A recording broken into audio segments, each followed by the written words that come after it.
Hey Fiona, how are you doing? I'm doing great, Prashant. How are you? I'm very well. So it's good for two Aussies to meet in Bangkok at a conference which has actually started in the US, Charleston Hub.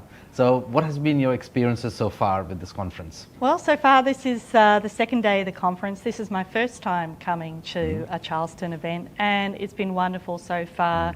Can't go wrong with coming to Bangkok for an event and meeting so many people from around this region and also from further from Europe and the US as well. It's a great opportunity to get lots of the different stakeholders together to talk about the future of scholarly communication.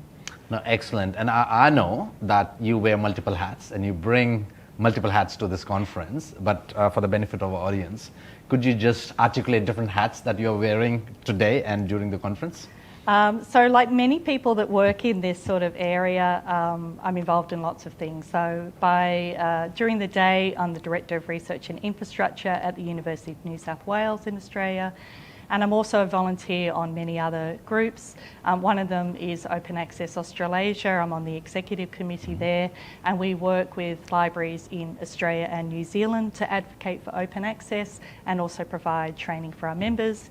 And I'm also the chair of IFLA's Open Science and Scholarship Advisory Committee and working with an amazing community of people from around the world just to explore different issues and how we can progress together. Mm-hmm. And I've been watching some of the commentary from you around artificial intelligence as well. So would you like to share some thoughts about where do you see AI and the libraries intersecting and how can we actually take advantage of artificial intelligence? Well, it's a good question because my thoughts have probably evolved along with how everybody thinks about AI over the last few years. So I think when generative AI, for example, which is the latest thing, became popular, librarians were already starting from a position of strength because we had already been involved in doing things like OCR, creating metadata and things like this. So that was quite familiar. But often things change, and so I think we now see people feeling a little bit more uncertain about AI when it comes to helping our users with building their digital information literacy skills, and how do we help people to use these things effectively so that they can actually track back to the source of information and really verify what they're getting out of a chatbot and things like that. More broadly, I'm really lucky at my university. I'm part of our university-wide research and AI working group. So I get to hear a lot of different researcher perspectives and challenges that they're facing around how do they know what the guardrails are about their use of AI and the difference between what you might do in your actual research project and how that translates into the publishing process.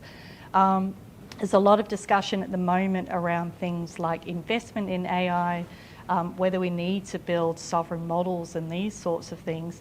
And it's a really contested and sort of quite interesting and changing space where there's a real advantage to building local strength, technology capabilities. At the same time, we have to ensure that we don't lose sight of interoperability and the ability to share data, information and research between countries. So it's very fascinating, but changing all the time. There's a lot to keep up with. Yeah, you seem very optimistic about AI and the future of libraries within the AI space.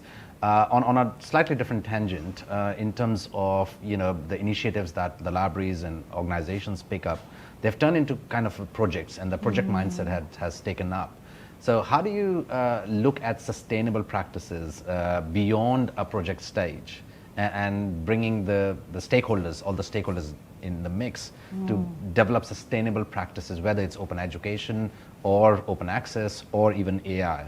So thoughts on developing sustainable practices within the library?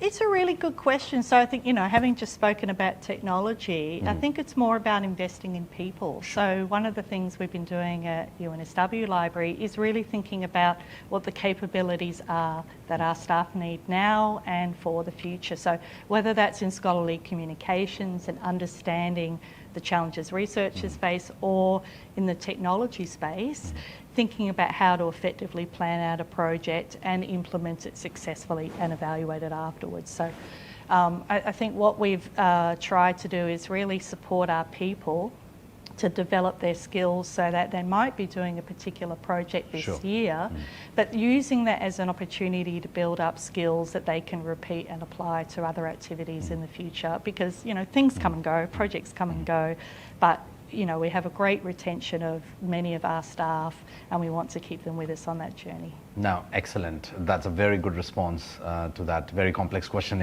in a way. Finally, what would be your parting thoughts to the incoming librarians to the profession, or people who are aspiring to be librarians or library specialists of the future? Your thoughts and your advice. My thoughts and advice would be to say yes to different opportunities and to follow different paths wherever they may go. I mean, I myself thought that I would just be a liaison librarian for my whole career and follow one straight path, but in fact it's been very divergent, and a lot of that has come about as a result of support from different mentors throughout my career, and that's been really wonderful. So I would always encourage people to talk to librarians that have different roles, specialised roles, and just say yes to different things. Also, I encourage people who don't have a library background to come in and work in libraries.